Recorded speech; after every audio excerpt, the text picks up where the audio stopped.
दोस्तों कहते हैं इस संसार में माँ और बेटे का जो रिश्ता होता है बहुत ही पवित्र रिश्ता होता है। माँ अपने बच्चों के लिए कुछ भी कर गुजरने को तैयार होती है। अगर उसका बेटा किसी दुख में है तो वो माँ किसी भी हद से गुजरने को तैयार हो जाती है। लेकिन कभी कभी देखा जाता है कि जो बेटे होते हैं वो दरिंदा बन जाते हैं और अपनी माँ को कुछ नहीं समझते हैं, उनको प्यार नहीं करते हैं, उनसे हर एक रिश्ते तोड़ लेते हैं। और कहीं कहीं तो ये देखा जाता है कि एक बेटा अपनी ही माँ को जान से मार डालता है। दोस्तों आज की जो घटना है कुछ इसी प्रकार है, जहाँ पर एक दिनेश नाम का 25 साल का लड़का अपनी माँ का कटा हुआ सर अपने हाथों में लेकर अपने पूरे गांव में घूम रहा था और सबको घूम घूम के ये बता रहा था कि मैंने आज इसे मार डाला, ये मुझे बहुत परेशान करती थी। तो दोस्तों क्यों उस लड़के ने अपने माँ को मार डाला और फिर उसके सर को काट के पूरे गांव में अपने हाथों में लेकर घूम रहा था और बता रहा था कि ये मुझे बहुत परेशान कर रही थी, इसीलिए मैंने इसे मार डाला। आखिर क्या है इस घटना की पूरी कहानी और क्यों वो माँ उस बच्चे को, उस बेटे को परेशान करती थी और किस लिए परेशान करती थी?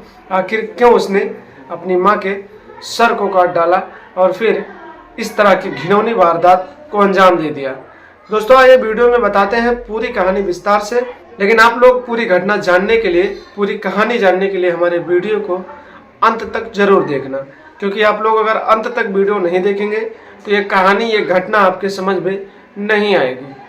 दोस्तों वीडियो में आगे बढ़े उससे पहले आप लोगों से फिर से वही रिक्वेस्ट है कि आप लोग अगर चैनल पर नए हैं और हमारे वीडियो को पहली बार देख रहे हैं तो हमारे वीडियो को लाइक कर दीजिए और चैनल को सब्सक्राइब जरूर कर दीजिए।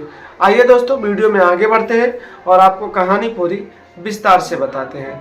सो नमस्कार, प्रणाम दोस्तों, मैं आप सबका भाई, आप सबका दोस्त, आप सबका यार अजय राज, और आप लोग देख रहे हैं हमारा और अपना YouTube channel the story of AK। दरअसल दोस्तों ये घटना है उत्तर प्रदेश की, जहां पर एक जिला लगता है सीतापुर।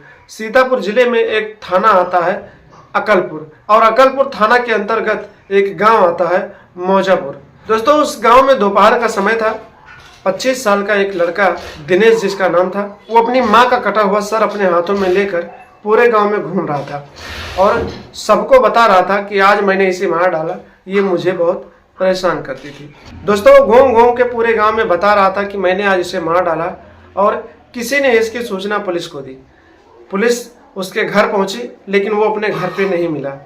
उसके बाद दोस्तों पुलिस उसे ढूंढने लगी और वो एक जंगल की तरफ गया और एक जंगल में कुछ गड्ढे खोद कर, यानी कि वहाँ पर अपनी माँ के सर को दफन करने की कोशिश में था कि ताकि किसी को पता ना चले और मैं पकड़ा भी ना जाऊँ। लेकिन पुलिस वहाँ पर चारों तरफ से उसको घेराबंदी कर लेती है और फिर उसको हिरासत में लेती है और थाने ले जाती है। थाने ले जाकर जब पूछताछ करती है कि दिनेश से पूछती है पुलिस कि आखिर तुमने अपनी माँ को क्यों मार डाला और इस तरह की जो तमाशा तुम दिखा रहे हो, उनके सर को अपने हाथों में लेकर क्यों तुमने उसके सर को काट लिया और क्यों इस तरह की दरिंदगी की, और इसका जो आधा सर तो तुम्हारे पास है लेकिन इसका पूरा शरीर कहाँ है, किस जगह पर है? दोस्तों जब पुलिस दिनेश से पूछती है कि इसका पूरा शरीर कहाँ है तुम्हारी माँ का, तो वो बताता है और फिर पुलिस वाले उस शरीर को कब्जे में लेते हैं और पोस्टमार्टम के लिए भेज देते हैं। और फिर दिनेश से पूरी कहानी जानने के लिए, पूरी वारदात जानने के लिए पूछताछ करने लगते हैं। जो दिनेश होता है बताता है कि मैं अपनी माँ के साथ अपने गांव में रहता था। मेरे पिताजी थे, जब मैं 7 साल का था तभी मेरे पिताजी इस दुनिया से चले गए। दोस्तों उसकी जो माँ थी कमला देवी, किसी तरह से उसने अपने बच्चे को पाला पोसा। उसकी कुछ ज़मीनें थी मौजापुर गांव में, तो उस ज़मीन को किसी और को देकर गिरवी रखकर उसने अपने बेटे को पाला पोसा, बड़ा किया, पढ़ाया लिखाया। और जब 25 साल का उसका लड़का हो गया तो फिर उसकी और कुछ ज़मीनें थी सीतापुर में। सीतापुर में वो अपने गांव को छोड़कर सीतापुर आ गए और फिर वहीं पर रहने लगे। दोस्तों जब 25 साल का दिनेश हो गया तो फिर उसकी माँ ने एक लड़की से उसकी शादी कर दी। दोनों की जब शादी हो गई, दोनों अच्छे से रहने लगे, तो फिर उसकी जो माँ थी उसने भी एक दूसरे व्यक्ति से शादी रचा लिया। दोस्तों दूसरे व्यक्ति से शादी रचाने के बाद वो उसके साथ एक अलग मकान में रहने लगी और फिर अपने बच्चों को बोली, यानी दिनेश को बोली कि अब तुम्हारी शादी हो गई है, तुम खुशी खुशी दोनों लोग रहो और मैं एक अलग दुनिया बसाने जा रही हूँ। माँ ने दूसरी शादी कर ली और फिर दूसरे परिवार के साथ दूसरे घर में रहने लगी, और जो दिनेश था अपनी बीवी के साथ किसी और घर में रहता था। जब उसकी माँ ने दूसरी शादी रचाई, दूसरे के साथ रहने लगी, तो फिर उसे लोग ताने मारने लगे। उसके गांव वाले मानने लगे, कुछ और दोस्त यार मानने लगे कि तुम्हारी माँ इस उम्र में आकर उसने दूसरी शादी कर ली, जब बुढ़ापे का समय आया तो फिर उसने दूसरी शादी कर ली और तुम्हें बदनाम कर दिया, तुम्हारे नाम को खराब कर दिया। इसी बात को लेकर दिनेश चिंतित रहने लगा और धीरे धीरे शराब पीने लगा। और धीरे धीरे शराब पीने की उसकी इतनी बड़ी लत लग गई कि वो एकदम से शराबी बन गया। आए दिन ऐसा हुआ कि दिनेश का बिना शराब पिए एक भी दिन नहीं चलता था। उसके पास जितने पैसे थे सारे पैसे उसने खर्च कर दिए और जो उसकी बीवी रखी थी पैसे वो भी लेकर उसने दारू पी लिया, शराब पी लिया। अपनी बीवी के जो गहने थे वो भी छीन कर उसने शराब पी लिया। अब उसके पास शराब पीने को पैसे नहीं थे। यार दोस्तों से उसने उधार ले लिए, रिश्तेदारों से उधार ले लिए, यानी कि हर एक तरफ से उसने अपना नाम खराब कर लिया, उधार ले लिया, घर के सारे कपड़े बेच डाले, घर के सारे सामान बेच दिए, सिर्फ और सिर्फ शराब पीने के लिए। दोस्तों एक दिन ऐसा आया जब उसके पास कुछ नहीं था और उसे शराब की लत लग गई। जब उसे शराब पीने की आदत थी और उस दिन उसे शराब नहीं पिया तो बहुत ज़्यादा परेशान हो गया, बेहोश हो गया और अपने घर में पड़ा रहा। जब सुबह हुई तो उसकी पत्नी ने कहा कि तुम्हें शराब पीने की इतनी आदत हो चुकी है तो तुम कुछ करते क्यों नहीं हो। दिनेश बोला मैं कुछ नहीं करूँगा, मुझे कुछ करना नहीं आता है। तो उसकी पत्नी ने कहा कि अगर तुम्हें कुछ नहीं करना आता है, तुम्हारी माँ ने दूसरी शादी कर ली है, तुम्हारी जो जमीन है उनके नाम पे है, आने वाले दिनों में वो तुम्हारी जमीन तुम्हारे जो दूसरे वाले पापा हैं, नए वाले पिता हैं जिससे उन्होंने शादी रचाई है, उनको दे देगी तो फिर तुम्हारा क्या होगा। तुम अपनी माँ के पास जाओ और बोलो कि वो तुम्हारी जो जमीन है तुम्हारे नाम कर दे, और तुम्हें शराब पीना है तो कुछ जमीन बेच देना, कुछ शराब पी लेना और कुछ हमारा खर्चा भी चलता रहेगा।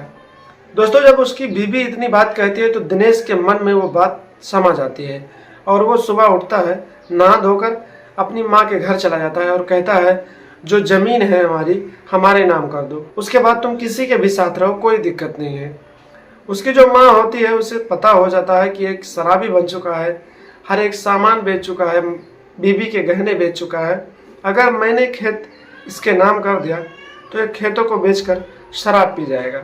माँ ने कहा कि अभी वो खेत में तुम्हारे नाम नहीं कर सकती हूँ, आखिर वो तुम्हारा ही है, तुम कमाओ, अपनी बीबी को जियाओ और दोनों अच्छे से जियो, खाओ, अपना जीवन यापन करो।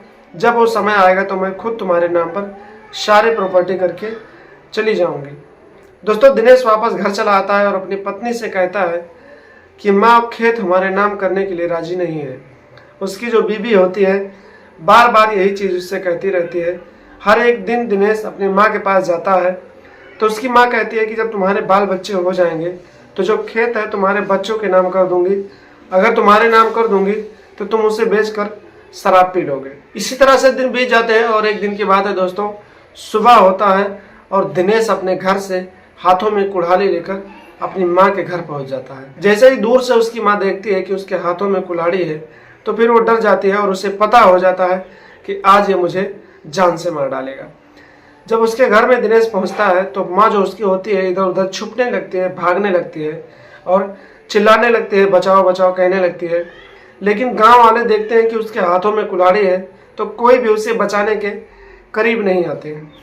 उसकी माँ जो होती है घर के अंदर चली जाती है और दरवाज़ा बंद कर लेती है। लेकिन जो दिनेश होता है, जो 10 फीट की दीवार होती है, उस दीवार को फांद कर घर में चला जाता है और फिर ऐसी एक घटना को अंजाम देता है जिसे सुनने के बाद कलेजा थर्रा जाता है। दोस्तों दिनेश घर में जाता है और अपनी माँ को पकड़ लेता है और फिर उसके बाल को पकड़ता है और उसे बहुत मारता है। उसे बहुत मारने के बाद जब उसकी माँ काफ़ी ज़्यादा परेशान हो जाती है, काफ़ी ज़्यादा लहूलुहान हो जाती है, एकदम से समझ लीजिए कि आधा से मरा इंसान हो जाती है, तो फिर जो दिनेश होता है कुल्हाड़ी से अपनी माँ के गर्दन को काट लेता है, सर को काट लेता है।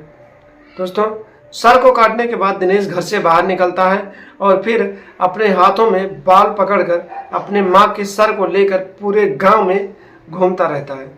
उस दिन दिनेश शराब के नशे में इतना धुत था कि उसके पैर भी जमीन पे नहीं रुक रहे थे, बार बार गिर रहा था, बार बार उठ रहा था।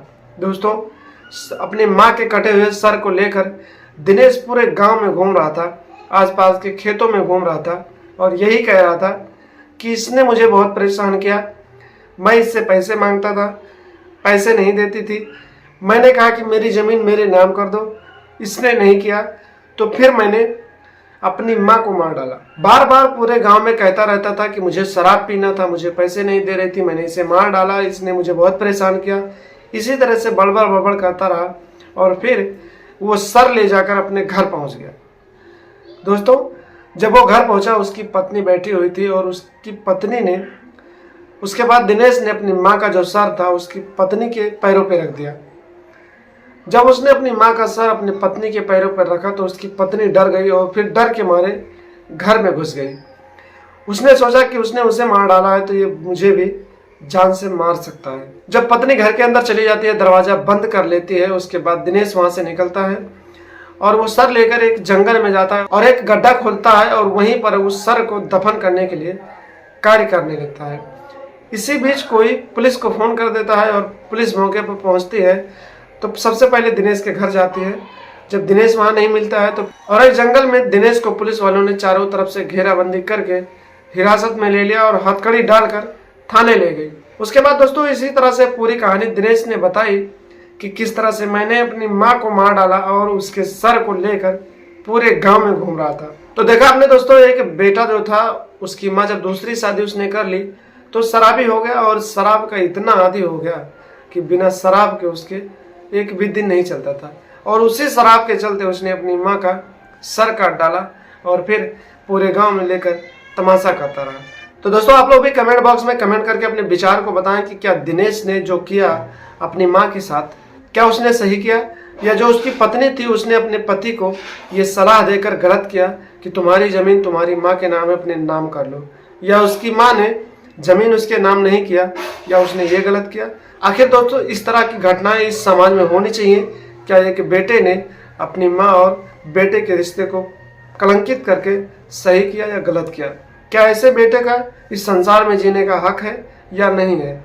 आप लोग कमेंट बॉक्स में कमेंट करके अपने विचार को बताएं और साथ में ये भी बताएं कि आप लोग ये वीडियो कहाँ से और किस जिले से देख रहे हैं और आपका नाम क्या है। दोस्तों आशा करता हूँ कि ये कहानी आपको अच्छी लगी होगी और इस कहानी से आप लोगों ने अपने जीवन में कुछ जो घटनाएं हैं उस घटनाओं से सावधान रहेंगे और अपने आप को सुरक्षित रखेंगे।